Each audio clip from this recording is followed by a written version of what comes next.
And this is why you go to church, to help you make sense of things and to sort out your soul. And tonight there was plenty of soul searching in Lutherville over the case of Bishop Heather Cook, who got out of jail today after posting bail. She is accused of killing Tom Palermo on his bike while she was drunk and texting, according to police.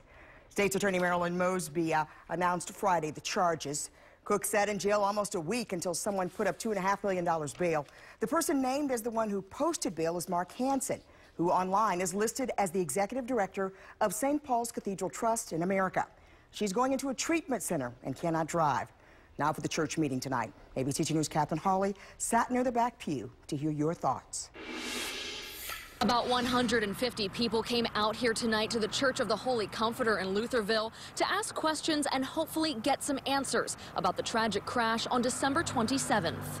Our Lord God, we have no idea where we are going. They started with prayer. Then the head of the Episcopal Diocese of Maryland turned the focus to the pain of its congregations. It breaks my heart. It breaks my heart for the Palermo family. And the fact, my goodness, that she was that drunk at 2:30 in the afternoon. How incredibly sad.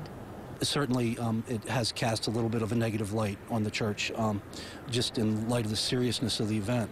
I think it's also just a way of healing, listening to other people, what they have to say, how they're hurting, how they're frustrated and angry. And for an hour and a half, that's exactly what happened. People shared stories about their personal battles with addiction, but a lot of the discussion focused on the church's very own who is causing the pain, Bishop Heather Cook. Wondering, was Heather Cook in recovery? And what exactly the people responsible for electing her to the #2 spot back in May really knew about her DUI arrest from 4 years ago. I'd like to know how you could get our trust. Because right now, it doesn't exist. Bishop Eugene Sutton repeatedly told the crowd they had zero indication that Cook needed help for a drinking problem. There was no indication that she was alcoholic, but that this was a one-time event. The church has started its own investigation into Cook, and she will be facing disciplinary action and possibly being defrocked. But leaders say there is still much more to be unraveled about what happened the day of the crash on Roland Avenue. Investigators say Cook was texting and her BAC was nearly 3 times the legal limit when she hit Tom Palermo from behind. Sutton says the most heartbreaking part is that she kept on driving, continuing on her way to the Eastern Shore.